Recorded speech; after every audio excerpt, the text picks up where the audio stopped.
Bismillah wassalatu wassalamu ala rasulillah wa ala alihi wa sahbihi wa mawalah wa la hawla wa la quwwata illa billahi wa ba'd.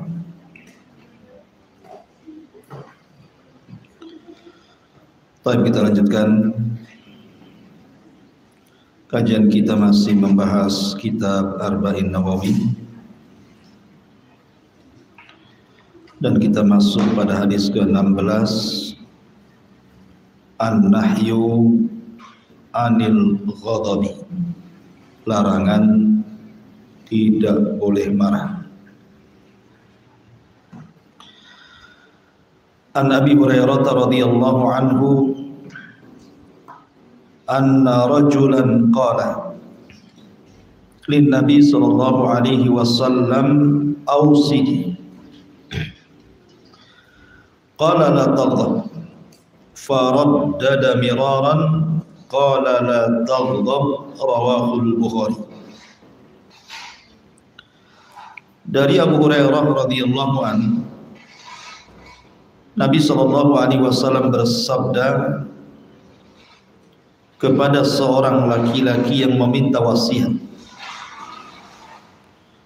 Laki-laki ini mengatakan, "Ausini, berikan wasiat kepadaku." Maka Rasul mengatakan, "La taghdab, jangan marah." Kemudian orang ini mengatakan lagi, "Ausini, berikan wasiat kepada." Tetap Rasul mengatakan, "La taghdab, jangan marah." Sampai beberapa kali. Hadis ini dikeluarkan Al-Imam Al-Bukhari.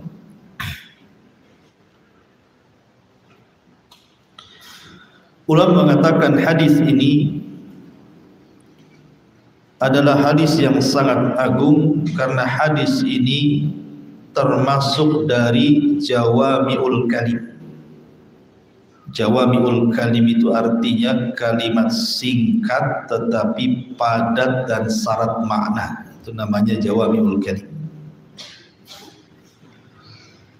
Dan itulah retorika Nabi SAW dalam bicara. Rasul itu nggak kayak kita, banyak ngomong kemana-mana, intinya sedikit.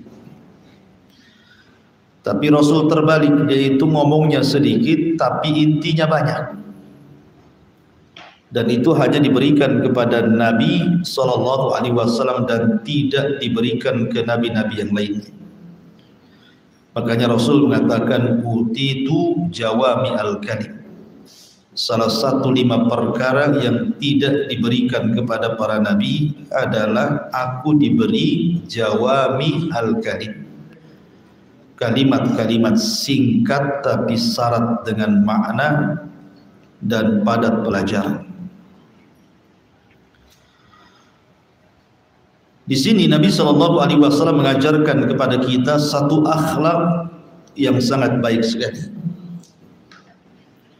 Karena Abdullah ibn Mubarak radhiyallahu anhu ketika ditanya tentang husnul khuluq, akhlak yang paling baik itu apa? Maka beliau menyebutkan 3 perkara. Pertama, bastul wajhi wa badlu al-ma'ruf wa kaful adha. Pertama, muka yang tidak menyeramkan, muka yang santun, senyum, kebalikan daripada muka orang marah. Kemudian badlul ma'ruf, suka melakukan kebaikan, sedekah. Kemudian kaful adha, tidak menyakiti orang lain. Lah kenapa Nabi SAW terus mengulang-ulang kepada orang yang minta wasiat ini dengan kalimat jangan marah, jangan marah, jangan marah. Rasul itu, dia kalau memberikan wasiat, dia itu akan dicocokkan dengan orang yang minta wasiat. Kalau orang yang minta wasiat orangnya seperti ini, maka Rasul akan mengarahkan seperti ini. Kalau yang meminta wasiat seperti itu, maka Rasul akan memberikan wasiat seperti itu. Artinya Rasul itu disesuaikan dengan orang yang datang, dengan karakter orang ini seperti apa. Rasul akan ditekankan di karakternya itu. Lah kebetulan yang minta nasihat ini orangnya memang suka emosi, emosional gitu. Jadi Rasul menasihati tentang titik lemah dia di sini. Jangan marah, jangan marah, jangan marah. Padahal dia meminta yang lain. Ketika Rasul mengatakan jangan marah, dia mengatakan ausini, minta wasiat lagi Rasul, tapi yang lain. Tapi Rasul kekeh mengatakan la taghdab, jangan marah. Yang lain lagi, wahai Rasul, kata Rasul, la taghdab, jangan marah. Jadi menunjukkan bahwa Rasul sedang menekan karakter orang ini. Karena memang disitulah dia pantas mendapatkan wasiat. Bicara tentang marah, marah ini bahaya, Bu. Saya akan sebutkan satu hadis. Di zaman Nabi Shallallahu Alaihi Wasallam ada orang menyeret orang ke hadapan Rasul dengan tali. Jadi orang ini ditali, kemudian digeret seperti menggeret kambing. Kemudian dihadapkan kepada Nabi Shallallahu Alaihi Wasallam. Kemudian Nabi SAW heran, kok ada orang menggeret manusia layaknya sedang menggeret kambing gitu. Kata Nabi SAW, Masya Allah, ada apa orang ini? Maka orang yang menggeret ini mengatakan, qatalani akhi, dia sudah membunuh saudara. Maka Nabi SAW bertanya kepada orang yang digeret itu, betul kau bunuh saudaranya? Dia mengatakan, iya wahai Rasul. Kenapa kau bunuh? Maka orang ini mengatakan, kami dengan saudara dia ini sedang ke kebun mencari kayu bakar.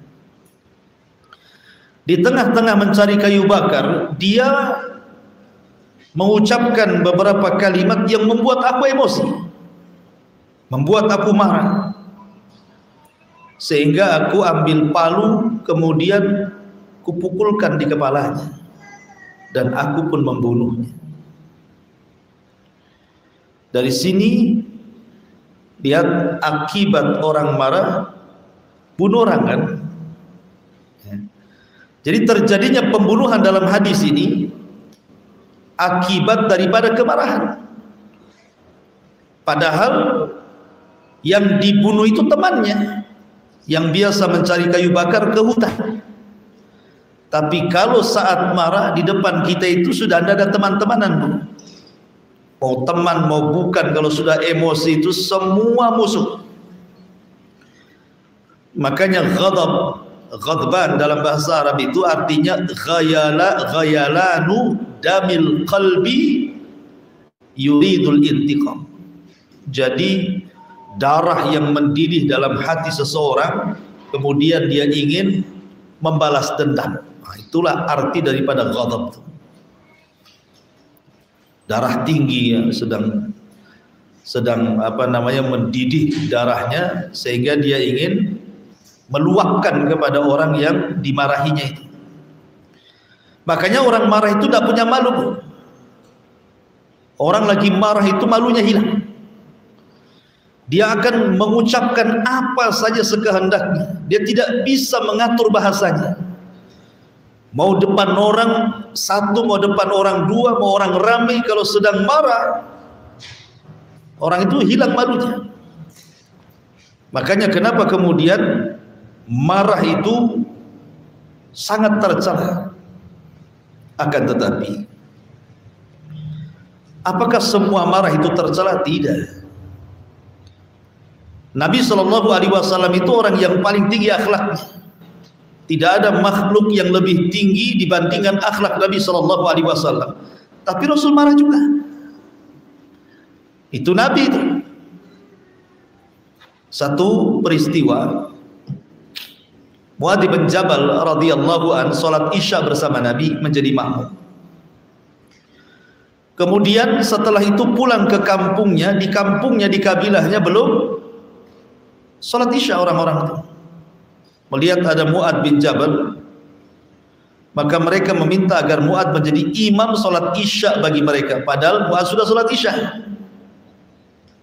Dan tidak mengapa, secara hukum fikih 2 kali sholat isya kan, karena sholat isya dia bersama Rasul wajib, kemudian diminta mengimami kaumnya sunnah.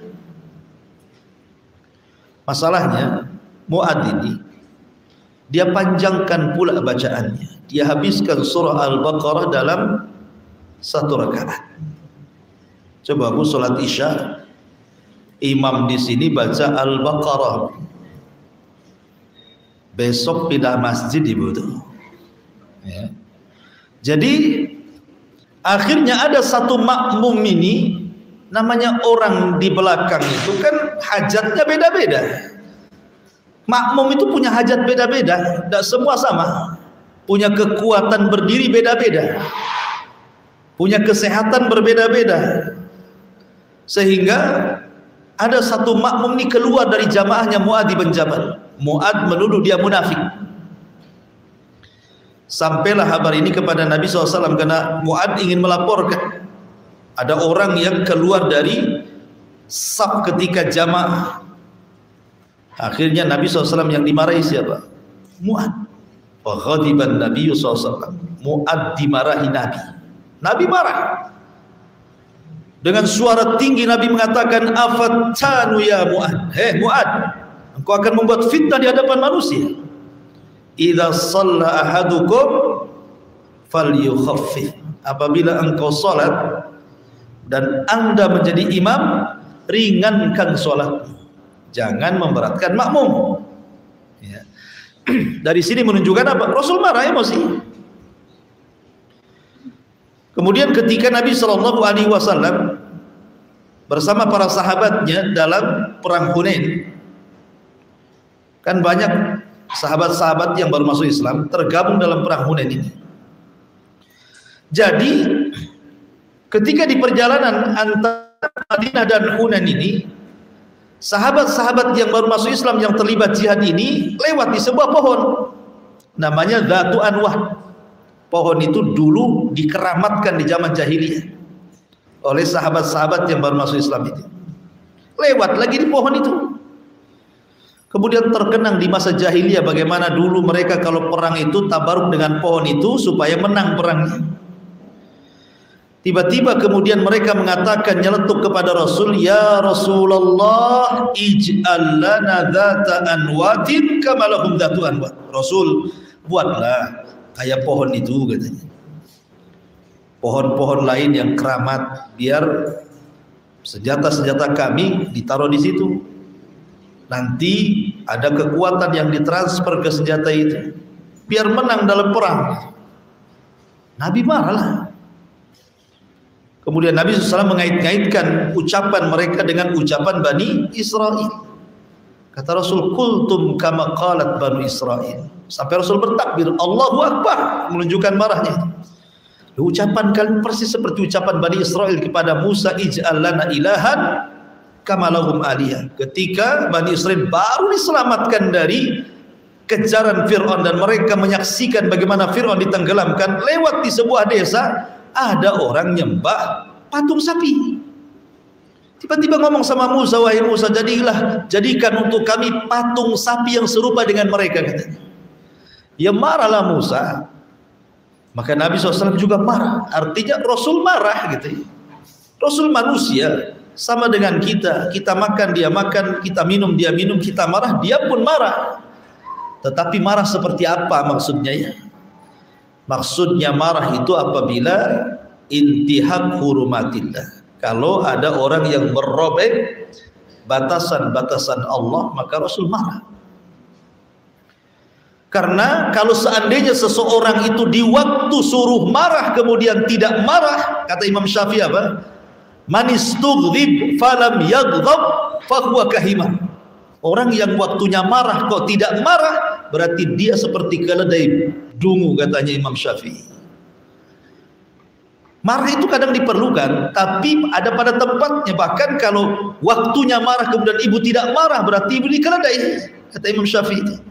Contoh ketika ada orang yang mengolok-olok agama, menghina Allah, menghina Quran, menghina Rasul, tidak mungkinlah kita tidak marah-marah lah kan gitu. Jadi urusan agama terkadang marah itu penting, tapi jangan pula emosi dalam urusan dunia. Karena kebanyakan kita ini marah-marah dengan tetangga itu urusan dunia, bukan urusan agama.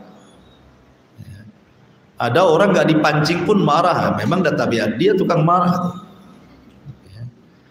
Jadi Nabi SAW mengajarkan kepada kita satu akhlak, jangan pernah marah. Karena jangankan Rasul, Allah juga marah.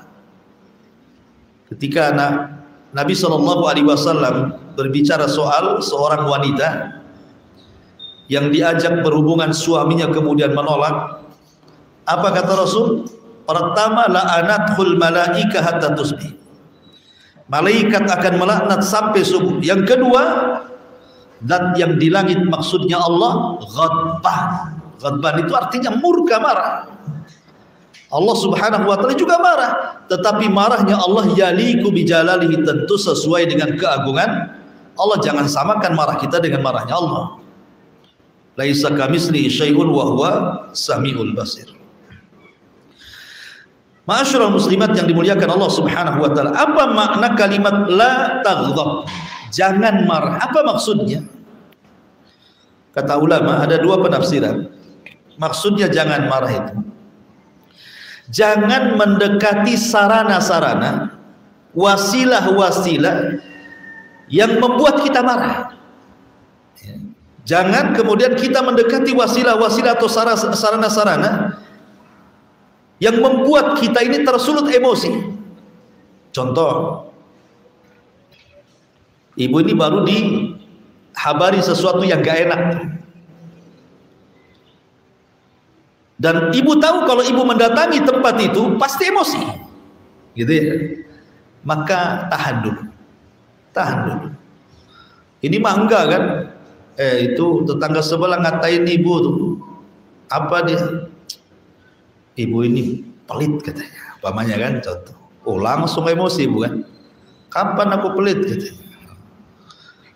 Langsung ini nggak ada tabayun-tabayunan dah. Datang itu langsung dimarahi itu. Harusnya kan tabayun dulu kan, dengan tenang, Bu, saya dapat berita betul ibu menuduh saya, kan enak gitu ya. Ini enggak, main labrak. Kayak suaminya lagi selingkuh aja main labrak. Main dimaki-maki orang itu kan.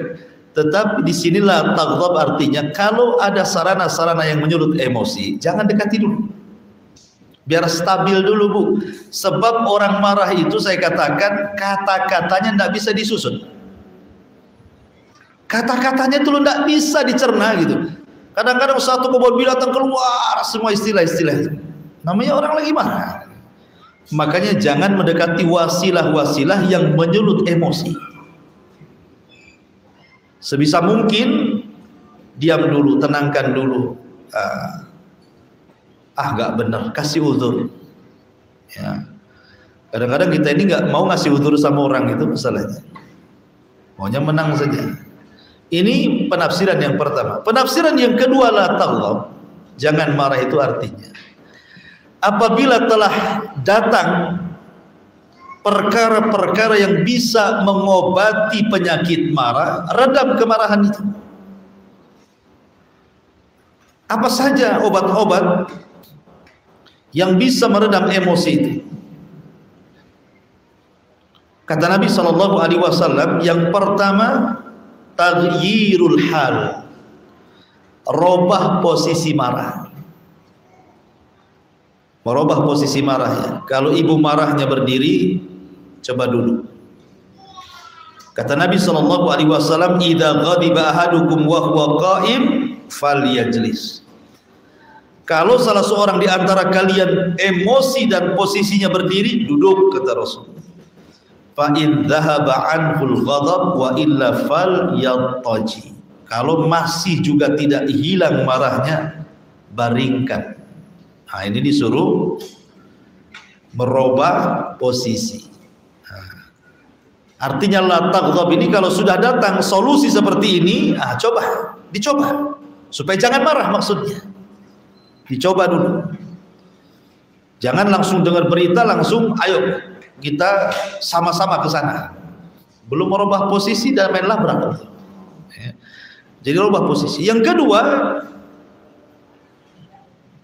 membaca isti'adzah billahi minasyaitonir rajim. Membaca a'udzu billahi minasyaitonir rajim. Ada orang lagi emosi di hadapan Nabi sallallahu alaihi wa ala alihi wasallam. Orang ini nampak marahnya karena wajahnya memerah di hadapan Nabi sallallahu alaihi wasallam. Tiba-tiba kemudian Nabi sallallahu alaihi wasallam menasihati. Kata Rasul, "Inni la a'lamu kalimatan law qalaha dhahaba anhu ma yajib." Saya punya kalimat, kalau engkau mau membacanya, maka kemarahanmu akan hilang. Kemudian Nabi SAW mengatakan, bacalah a'udzu billahi minasyaitan. Aku berlindung kepada Allah dari syaitan. Dhahaba anhu ma yajid. Maka emosinya akan berkurang, kata Nabi. Tiba-tiba kemudian orang ini tersinggung dengan Rasul dan mengatakan, amajnunun ana ya Rasulullah. Apakah sini gila wahai Rasul? Saya enggak gila. Kemudian Nabi SAW langsung pergi, tidak mau melayani orang ini. Udah kasih solusi, malah ngomong apa saya gila, harus mengucapkan a'udzubillahi minasyaitonir rajim gitu ya. Rasul langsung pergi, nggak mau melayani orang marah. Nah, dari sini penting bu, kalau ada orang marah, nggak usah dilayan, pergi saja. Biar gerutu sendiri, nanti capek sendiri itu, lama-lama sariawan. Ya. Kalau ibu kemudian ada orang marah dilayan, jadi bu. Makanya Rasul langsung meninggalkan orang ini, karena Rasul sudah ngasih solusi, suruh isti'adzah gitu ya. Ini yang kedua.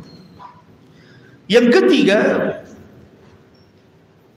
ketika seseorang emosi itu,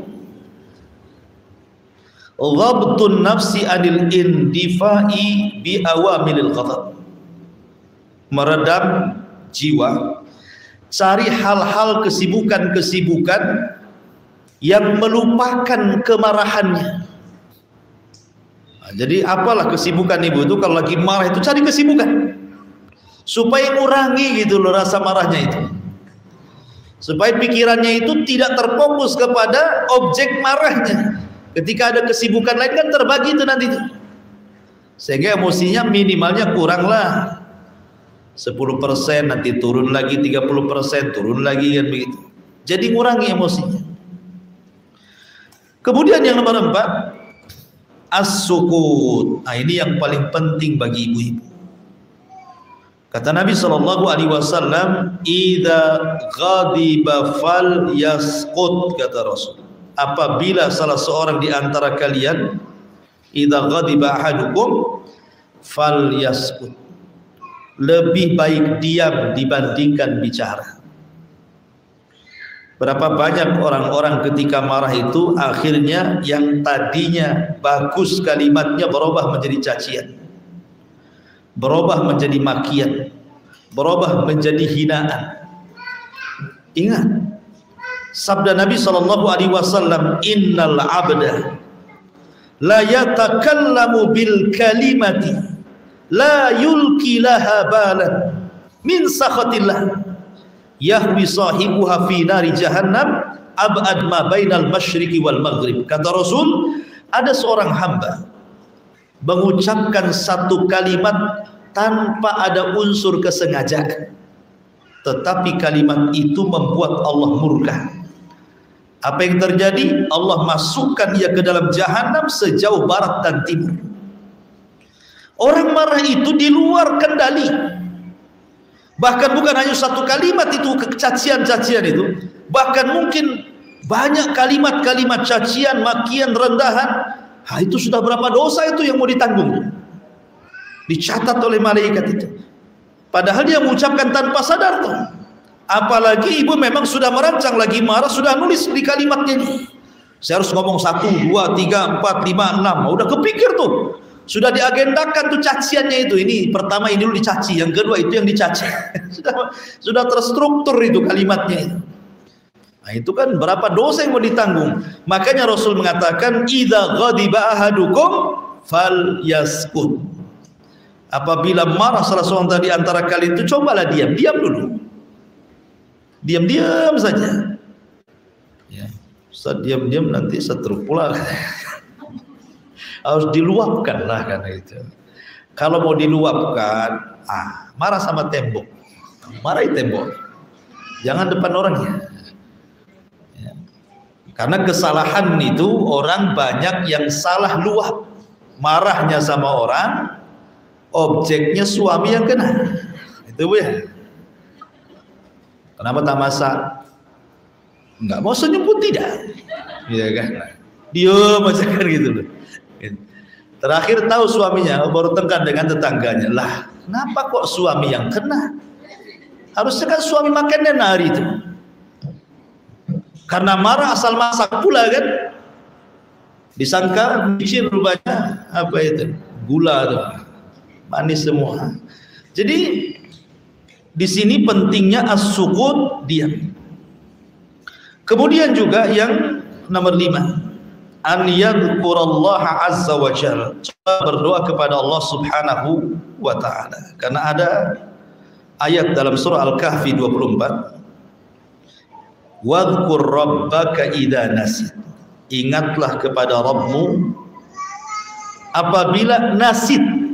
Nasit itu artinya, kata Ikrimah, idza ghadibta, ingatlah Rabbmu saat engkau emosi. Saat kau marah sama orang, ingat Allah, gitu maksudnya. Berzikir, berdoa kepada Allah azza wa jalla. Kemudian juga Allah subhanahu wa ta'ala berfirman dalam surah Al-A'rafnya ayat 200, wa imma yanzaghannaka minasyaitani nazghun fasta'idz billah. Apabila syaitan mulai menggodamu dengan godaan, segeralah ingat Allah, isti'adzah kepada Allah subhanahu wa ta'ala. A'udzubillahi. Jadi berzikir, berdoa supaya Allah meredam kemarahan kita ini. Karena begini Bu ya, ada satu kisah di zaman Bani Israel. Kisah ini ma'ruf, sering saya ceritakan. Ada 2 orang Bani Israel itu, dua-duanya bersaudara, kemana-mana bersaudara, kawan baik gitu. Kayak ibu ini banyak kawan, tapi kan tidak semua akrab. Pasti ada 1-2 akrab dengan ibu. Seperti di pengajian itu kan kawan ibu semua, tapi kan tidak semua akrab, bukan? Ada beberapa kawan itu 1-2 akrab, curhat sama dia, pergi sama dia, belanja sama dia, tukar menu sama dia gitu. Jadi lah di zaman Bani Israel ini ada seorang laki-laki berkawan sangat akrab sekali. Masalahnya kontras. Yang satu ahli ibadah, yang satu pula ahli maksiat. Akhirnya kemudian yang ahli ibadah ini karena kawan baiknya, tiap hari nasihati, sudahlah, berhentilah kau mabok, berhentilah kau berzina, berhentilah kau ini. Pokoknya nasihat baik saja. Sampai di sini tugas orang soleh ini bagus, memberikan nasihat. Tetapi kemudian ketika dia melihat kawannya ini melakukan maksiat, menurut dia maksiatnya tidak bisa ditolerir lagi, keterlaluan. Emosi dia, marah, tiba-tiba marah kepada kawannya dan mengatakan, illam tatub wallahi, sampai bersumpah pula dia, la yaghfirallahu lak aw la yunjika minan nar. Kalau engkau tidak bertobat, demi Allah, ku jamin kau tidak akan masuk surga dan Allah tidak akan mengampuni dosamu. Tiba-tiba Allah takdirkan keduanya meninggal. Yang ahli maksiat yang hari-hari diomeli oleh ahli ibadah ini masuk surga. Yang ahli ibadah yang hari-hari ngomeli ahli maksiat itu masuk neraka. Lah kok bisa? Sebagian ulama ketika mensyarah hadis ini, riwayat ini, dia mengatakan, boleh jadi karena orang soleh ini, orang ahli ibadah ini ketika menasihati kepada saudaranya yang ahli maksiat itu, terdapat ujub. Tahu ujub? Sombong, merasa dia taat, ahli sholat, ahli taklim, ahli ngaji gitu ya. Kemudian yang lain itu enggak sholat pun tidak, apalagi ngaji. maksiat aja. Boleh jadi karena kesombongannya itulah yang menjadikan Allah memasukkan ke dalam neraka, karena Allah tidak suka dengan orang sombong, walaupun sombong dengan ibadah, apalagi sombong dengan dunia gitu. Sementara yang ahli maksiat itu tidak pernah menyombongkan dirinya, memang dia ahli maksiat, tetapi maksiat tidak sampai kepada derajat musyrik ataupun kufur, maka Allah masukkan ke dalam surga. Kemudian yang kedua alasannya, karena dia telah mengucapkan satu kalimat saat marahnya yang menjungkir balikan dunia dan akhiratnya. Apa? Melawan takdir. Karena dia mengatakan, demi Allah, kalau engkau tidak bertobat, Allah tidak akan mengampuni dosamu dan Allah tidak akan mengeluarkan kamu dari neraka. Ini kan kalimat, ini bahaya. Ini kalimat melampaui takdir Allah. Allah saja mengampuni, kok dia tidak mengampuni? Allah saja bisa mengeluarkan orang dari neraka, dia pula mengatakan tidak akan keluar dari neraka. Itu kan melampaui takdir namanya ucapan ini. Karena dia tidak mencabut kata-katanya, dimasukkan ke neraka.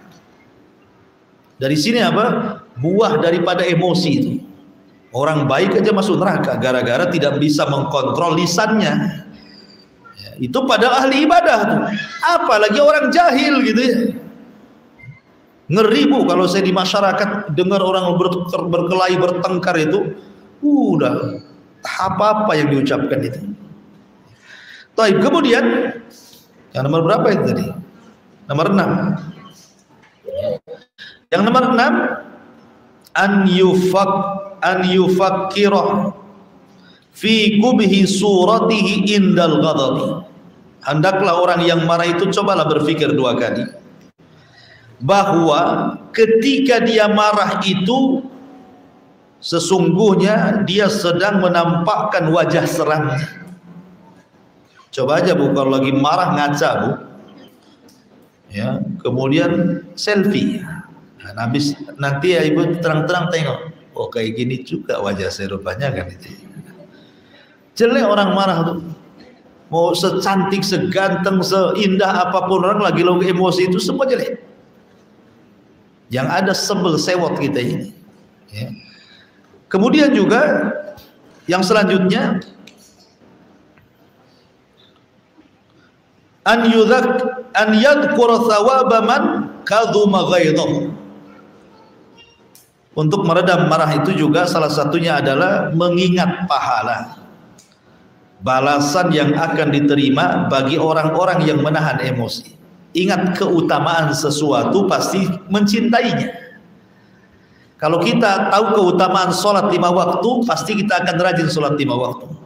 Kalau ibu tahu keutamaan bermajelis ilmu, pasti jauh-jauh pun datang untuk duduk di majelis ilmu, walaupun ngantuk. Ya. Sebagaimana itu juga ketika sudah pahala orang yang menekan emosi itu besar sekali. Sebagaimana Allah Subhanahu wa taala berfirman, alladzina yunfikuna fis sarra'i wadh-dharra'i wal kadiminal ghaidha wal 'afina 'anil nas wallahu yuhibbul muhsinin. Al-Imran 134.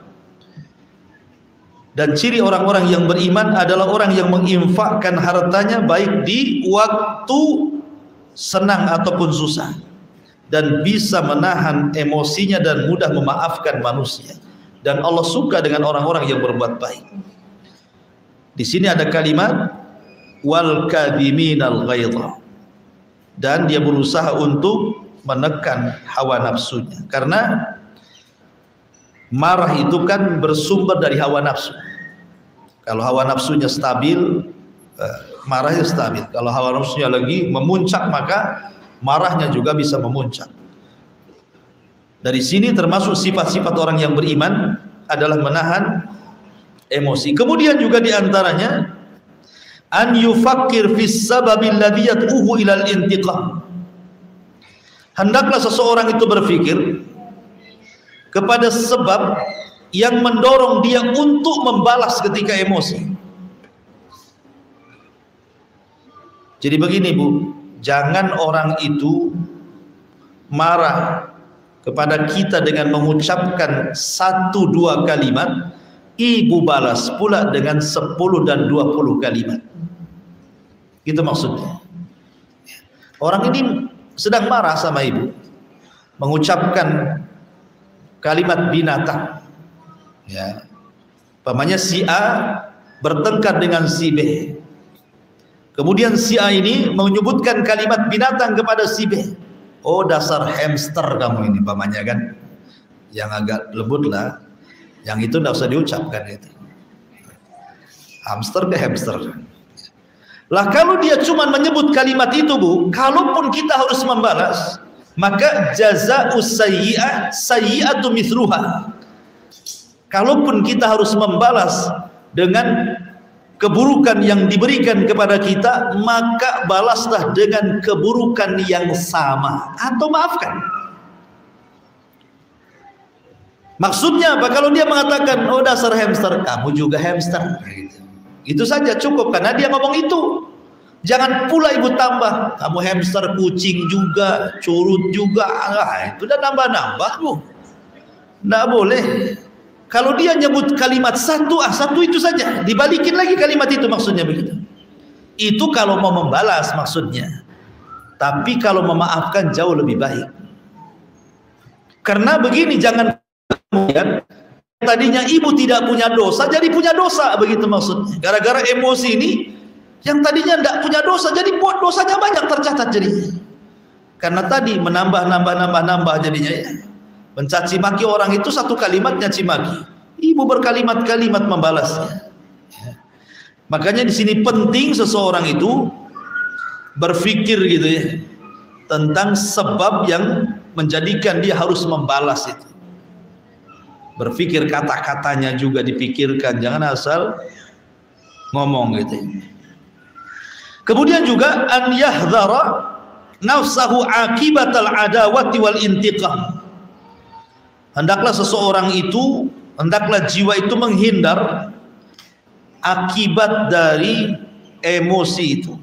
Akan muncul permusuhan, akan muncul balas dendam, akan muncul kata-kata yang tidak mengenakan, akan muncul kata-kata hinaan, kata-kata makian. Bahkan lebih daripada itu, akibatnya apa? Akibatnya putus silaturahim. Betapa banyak gara-gara emosi dan marah putus silaturahim antar keluarga. Anak tidak mau nyapa orang tuanya, orang tua tidak mengakui anaknya, bahkan orang tuanya mengatakan, "Nana, kalau tahu gini sudah kau cekik kau sejak bayi," gitu. Bagus kau tidak lahirkan kamu. Emosi, ya kan? Saudara sudah tidak kenal saudaranya, tetangga sudah tidak kenal tetangganya. Udah bang, kita jual saja rumah ini. Mau pindah ke mana, jual lah bang, katanya. Mau jual berapa? Terserah, separuh pun tidak apa-apa. Enak saja kata suami. Gitu. Kenapa? Udah nggak tahan dengan tetangganya, karena emosi kan itu. Jadi hubungan kawan hilang, kerabat hilang, bahkan hubungan antar orang tua juga hilang. Bahkan lebih daripada itu bisa terjadi pembunuhan. Membunuh itu gara-gara emosi gitu. Menampar, memukul, menzalimi, mengambil hak itu gara-gara emosi itu. Makanya kemudian tahulah akibatnya apa gitu. Kalau orang berpikir tahu akibatnya apa, tentu tidak akan emosi. Masalahnya orang emosi itu tidak sempat kepikir ke situ. Kalau sudah emosi itu tidak mikir dia. Ya, udah marah itu marah sekali. Makanya penting isti'adzah itu. Adapun tentang hadis, apabila seseorang marah dia berwudu, hadis ini didhaifkan para ulama. Ada yang mendhaifkan para ulama. Tetapi kalaupun mau dilakukan, maka itu sebuah kebaikan. Karena bagaimanapun setan itu akan membuat kita marah, sementara setan terbuat dari api dan api bisa dipadamkan dengan air. Maka berwudu. Kemudian sholat. Sholat 2 rakaat, sholat sunnah wudu. Mudah-mudahan itu bisa mengerem emosi orang. Di sini Rasul mengatakan la taghdab, faraddada miraran la taghdab. Baik. Apa faedah hadis ini? Di antara faedah hadis ini yang pertama, hirsul muslim ala nushi was su'al an abwabil khair. Semangat seorang muslim untuk memberikan nasihat.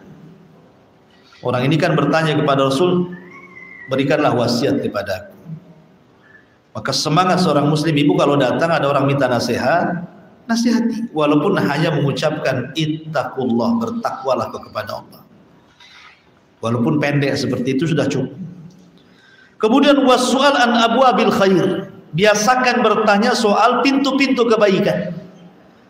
Ya, sesama teman pengajian atau ketika ngaji kepada ustadz atau orang yang lebih alim daripada ibu, dari teman-teman ibu gitu kan, tanya itu tentang pintu-pintu kebaikan. Kemudian yang kedua, tikrarul kalam hatta ya'iyahu sami wa yudrika ahammiyatahu. Biasakan kalau ngomong itu diulang-ulang. Kalau ngomong itu, kalau nampaknya orang ini lemot sedikit kan, karena ada orang yang cepat nangkap, ada orang yang agak lemot, mungkin kurang dicas gitu ya, baterainya low, sehingga ibu ini harus paham ngomong dengan siapa gitu ya. Nah, kalau memang orang ini agak sedikit lemot, diulang-ulang ngomongnya supaya dia paham, diulang-ulang, dan harus sabar gitu ya.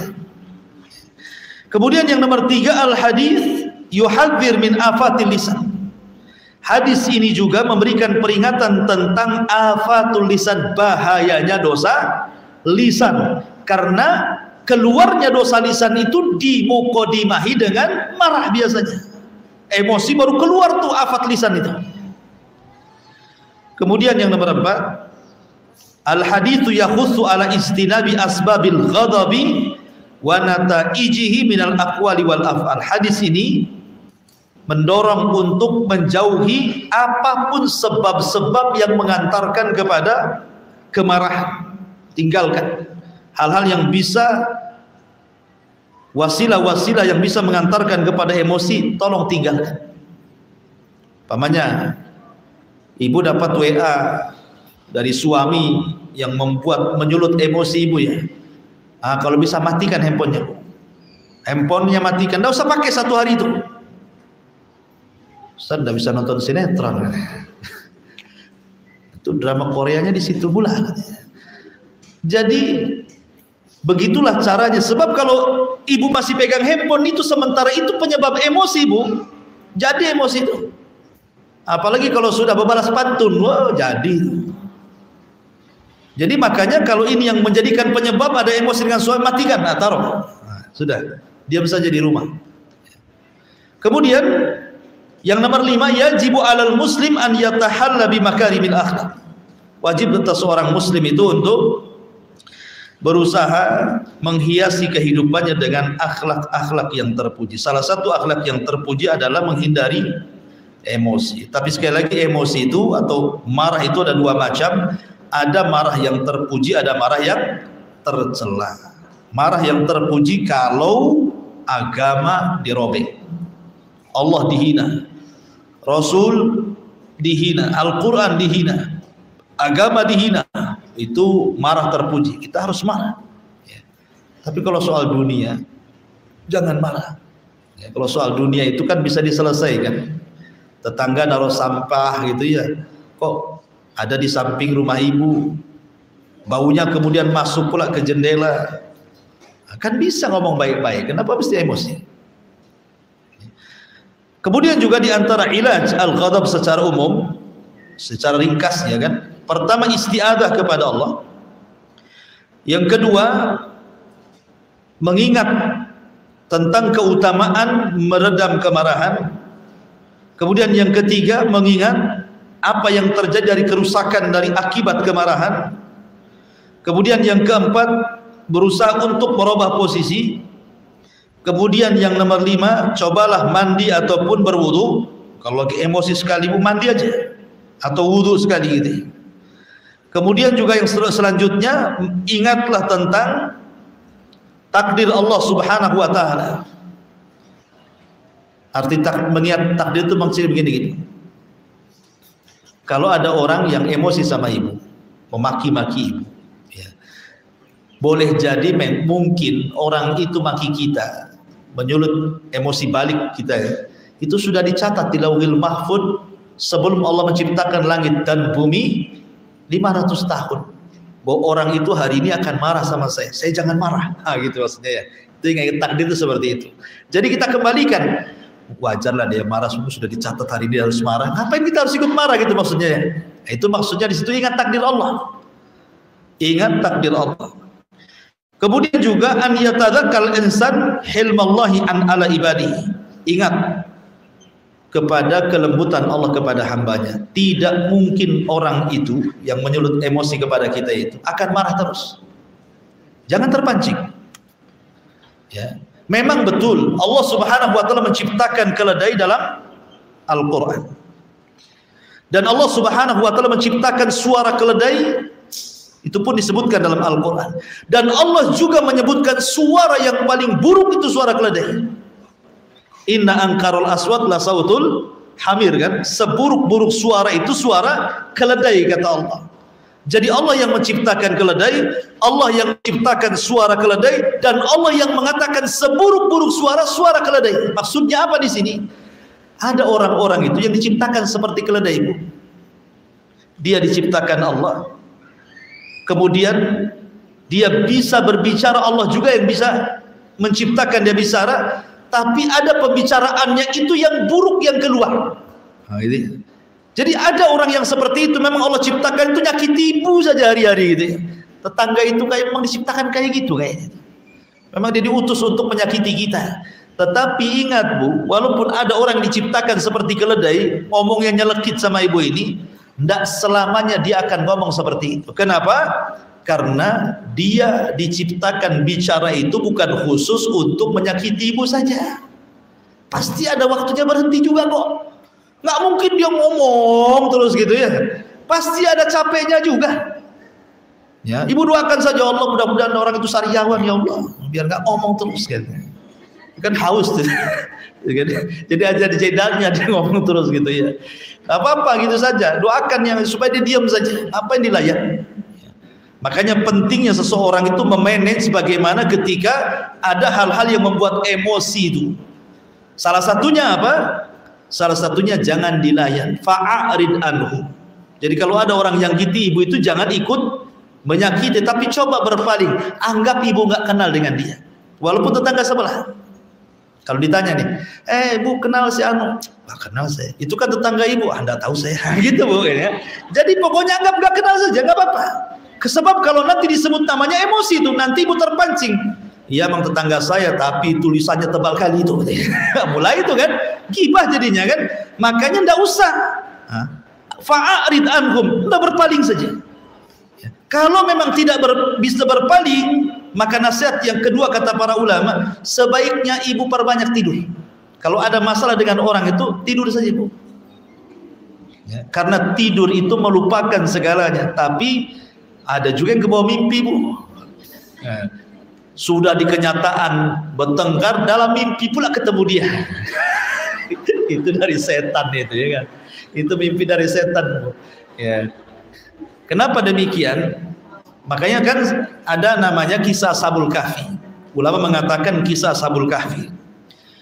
Jadi Ashabul Kahfi itu kan cerita anak-anak muda tuh, yang dikejar-kejar oleh kerajaan Romawi gara-gara tidak mau menyembah berhala saat terjadi acara besar kerajaan. Jadi kan setahun sekali kerajaan itu buat acara mengeluarkan berhala, disuruh sembah. Jadi dari pejabat mana-mana harus datang dan ikut mempersembahkan persembahannya. Lah anak-anak para pejabat ini rupanya ada yang hanif akidahnya, tidak mau menyembah berhala. Akhirnya mereka tidak kumpul orang-orang itu. Mulai satu-satu kumpul akhirnya. Tanpa ada koordinasi, tahu-tahu anak-anak muda ini berkumpul di satu tempat. Awalnya tidak saling bicara karena takut mata-mata, tapi lama kemudian bicara, kenapa kamu di sini? Kemudian diceritakan, saya tidak mau nyembah ini. Yang satu sama, oh kita sama kalau gitu. Rupanya terciumlah kepada sang raja zalim Romawi itu. Akhirnya ditangkap, disuruh nyembah berhala, kalau tidak dibunuh. Kemudian anak-anak muda ini meminta waktu 3 hari untuk berpikir. 3 hari untuk berpikirilah, kabur anak muda ini. Masuklah ke dalam gua. Kemudian di gua ditidurkan pula 300 tahun lebih. Pas bangun, tiba-tiba kemudian dia melihat penguasanya bukan yang lama lagi. Penguasanya sudah penguasa yang baik, yang beriman kepada Allah Azza wa Jalla. Kata ulama, lihat Ashabul Kahfi mengalahkan musuh hanya dengan tidur. Itu maksudnya. Mengalahkan musuh tanpa harus dibalas, gitu maksudnya. Nah, dari sini juga kita bisa mengalahkan musuh, tidur. Ya, daripada kita layani, tidur. Kalau kepikiran, tidur. Ya. Kepikiran lagi, tidur lagi. Gak bisa tidur, minum obat tidur. Gitu. Intinya Bu ya, hindari sajalah orang-orang kayak gitu. Banyak beristiadah. Nah, itu diantaranya pentingnya seseorang itu tidak peduli dengan orang, dan itu bagus gitu ya dalam memanage emosi. Taib sampai di sini. Wallahu a'lam.